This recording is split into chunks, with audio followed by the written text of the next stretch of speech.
Hi guys, so I'm here today to do a video in a series that I started years ago but haven't filmed an installment of in what feels like forever, and that is my beautiful book series. So if you haven't seen one of these videos before, then essentially I like to gather together a pile of books I think have beautiful cover designs and share them with you, because I know how much work goes into designing and illustrating a book, and I really think like those companies and individuals that are involved in designing book covers deserve a little bit of credit, and it's also just an opportunity for me to share with you some interesting books. This installment is focused on paperbacks, so without further ado, let's get into the books. Now, the first books I'm going to show you are kind of the books that reminded me to film one of these videos, because I am constantly getting questions about them, as they usually sit up here in my videos, and that is these books. Oh goodness, these books here. That's what the spines look like upright. And these are the Penguin Sisterhood collection. I don't think I have ever had any book in the background of my video that I've had as many questions about as this set, so it seemed like an excellent opportunity to share them with you again. I did feature them in a book haul, but that was a while ago, and these are basically a selection of classic novels written by women. Generally speaking, they include sort of children's and young adult demographics was the original book's aims, although Pride and Prejudice by Jane Austen's also in here. However, you could probably read it at that age, so I think the idea behind this collection is that they are readable for all girls and women of all ages. There is of course Pride and Prejudice by Jane Austen, like I mentioned. This is definitely one of my favourites. I love the colour palette, and they've all got beautiful, beautiful end papers. Oh, I just love these. They're all illustrated by Julia Osdemer, and like I mentioned, published by Penguin. But we have Jane Austen's Pride and Prejudice. I wonder if there is any classic by women that has as many different editions as Jane Austen does. We then have Heidi by Johanna Spira. This was one of my favourite books as a child. It is such a wonderful classic children's novel that I would really like to read again as an adult, and that's the end papers on that one. Little Women by Louisa May Alcott, that I have to say I have never read, although this is my first copy of it, so it does seem like a prime opportunity to pick it up, and I hear so many wonderful things about it. I know it's so many people's favourite. Beautiful, beautiful end papers of these ones. Do you know what, I always think some of these end papers would just make gorgeous wrapping paper.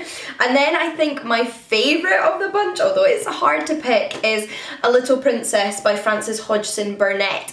This is just absolutely stunning. Again, I think I just like the purples colour palette. This just seems like a beautiful, beautiful combination of purples and blues, and that is what the inside looks like. Then we have The Railway Children is E. Nesbit, another fantastic children's classic that I loved and should probably reread as an adult, with lovely purple end papers. E. Nesbit is somebody I was learning a little bit about recently in a non-fiction book I was reading called The Women in the Room, and she sounds fascinating. I would love to learn more about her. Then lastly, a Canadian classic, Anne of Green Gables by L.M. Montgomery, which I have not read.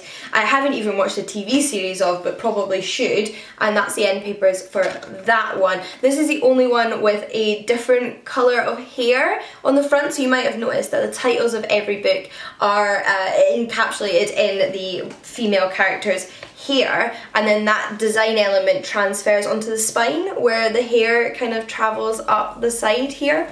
And Anne of Green Gables is the only redhead amongst the bunch, and all the others are sort of like dark brunette / black hair.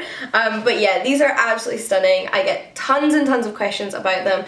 These are all the books in the series at the moment. I don't know if it's something that they plan on expanding, but I love these. But aside from those books, I did want to share with you some other beautiful, beautiful novels that I have on my shelves. The first one is Sealed by Naomi Booth. This is published by Dead Ink Press, which are an independent publisher, and the cover is illustrated by Magdalena Seismeniak.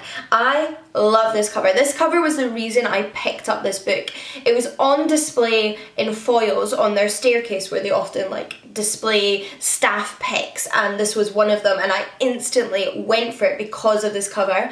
I love illustrated covers like this where you aren't immediately aware of what it is, or at least what you immediately see isn't what you then realise the cover is about. So I think immediately what you see is this hill with a little house on the top there, so it's like a sort of abstract scene, But if you look closer, you realise that this illustration, this bundle of flowers that could just be the forest leading down from this pathway, is actually a depiction of a baby inside a womb. So it looks like a pretty fully developed fetus, if we're getting specific. But yeah, so you've sort of got like the kind of ultrasound image of a child there, which harkens very much to one of the major themes of this book, which is pregnancy. The book itself, however, is a like dystopian literary horror novel about our world in which a new epidemic has spread across the country and is making people's skin seal over, so their mouths, their eyes, their noses, their ears,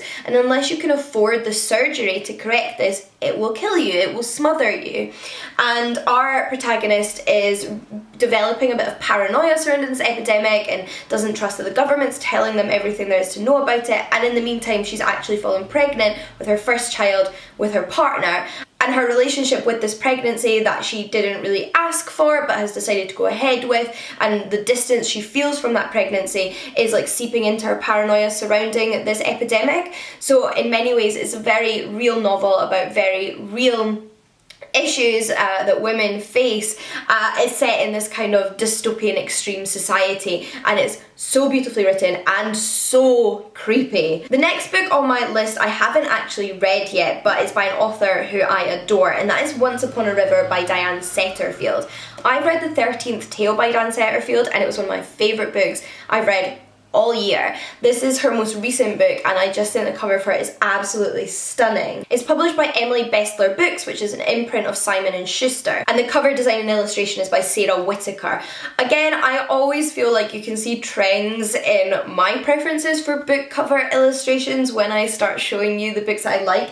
I do feel like there's overlap in these two, but I love the nature themes, I love hand-drawn illustrations, I love the colours, I love the symmetry, although it's not, you know, like a direct parallel on either side, it just feels like quite a symmetrical like pattern, if that makes sense. And I also enjoy the way that the text has been incorporated into the design on this one. Although I haven't read this one, the blurb informs me that it is about a young girl that is found dead, except that a few hours later, after her body is found, she suddenly comes back to life, and it's about the mystery surrounding this girl. From my experience of reading Diane Setterfield, mystery is something she does so well, so incredibly detailed and literary and intriguing, and I'm so excited to read this one. The next one I think is probably the most controversial pick for this video, or at least the most Marmite of the books in this video, but it is Dreamer's Pool by Juliet Marillier. I adore these little mass market illustrated fantasy paperbacks. I know some people hate them. They are a Marmite, I think, when it comes to book cover design, but for me a cover like this tells me I'm probably going to like the book first and foremost, because it is a style that is quite common amongst fantasy, historical fantasy, high fantasy, and it also just takes me to the magical place in which this book is set. I find these kind of covers so immersive, they get me really excited for what's going on inside, they help me visualise the world, and I just love them. A lot of Juliet Marillier books have these kind of covers, however I think the Blackthorn and Grimm series, which begins with Dreamer's Pool, is my favourite when it comes to the covers of her books. I say that Wildwood Dancing is also stunning and has so much detail, but yeah, I love these little mass market paperbacks. And also I think it's nice to give a little shout out to your mass market paperbacks. I think sometimes I think they're overlooked in regards to book cover design, but I love them. I love the illustration of this woman. She looks completely ethereal. She's not a fae because I know what character she is in the book, but she sort of encapsulates that fae essence and makes you feel like you're in this medieval Irish world where the fae are lurking around every corner. I love that she's standing next to a pool in a forest. I just love it. I think it's beautiful. And if I see covers like this in second-hand bookshops or regular bookshops, I'm always drawn to them. I always pick them up. They always give me an insight into what I might get on the back of the cover, and what more can you ask from a book illustration. This one is published by Rock, which is a fantasy imprint of Penguin. For this one I had to look online, but I think the cover is designed by Aranza Sesteo, and yeah, like, would totally look up more of her illustrations because these are beautiful. Then last but not least is another book I haven't read yet, but I'm so excited to, partially because of the cover. I think this is another one where I first saw it in a bookshop and was drawn to read the blurb because of the cover. And that is Other Words for Smoke by Sarah Maria Griffin. Again, this is a book that very much encapsulates that symmetry that I like, slightly abstract but heavily illustrated designs. And this one is a little bit harder to see, so it's actually quite subtle yet detailed. So because of the colour palette, the sort of two shades of grey, it's not immediately clear, but in the background of this foiling and the text is actually an illustration of an owl surrounded by flowers. I think they're all roses, so you've got like a rose pattern with an owl in the centre. Not having read this book, I don't know what it is in reference to within the contents, but I think it's beautiful. And it also has something that you haven't seen yet in this video, but I've definitely mentioned before, and that is foiling. A little bit more uncommon, I think, is this sort of coppery foiling. You see a lot of silver and gold foiling, but I love these copper foiled leaves. They just, you know, they catch your eye, they sparkle. I'm a magpie, what can I say? And then that pattern does like fade into the back a little bit, and this one also has sprayed edges. Now, sprayed edges aren't something that I usually immediately am drawn to. I don't think, oh yes, sprayed edges, I want that book more than I wanted it before. However, there's something about the contrast of the pink with all the greys on the front that I just think works really well. I think sprayed edges are something that are maybe overused, or the colours aren't always that exciting, but in terms of this book, I think they are so fitting and just really wrap up the whole design, because it of course has the like bright pink text on the front and the back and the spine. So I love the way it wraps up the whole design. It's published by Titan Books and the design is by Julia Lloyd. Again, it's a sort of dark gothic mystery about a mother and son duo who are a little bit strange and go missing, but nobody in their community really seems to care because they were so odd, except for a brother and sister duo who were friends with them and they want to know what happened. So I do plan on reading this one in the coming months, and I will let you know my thoughts once I have.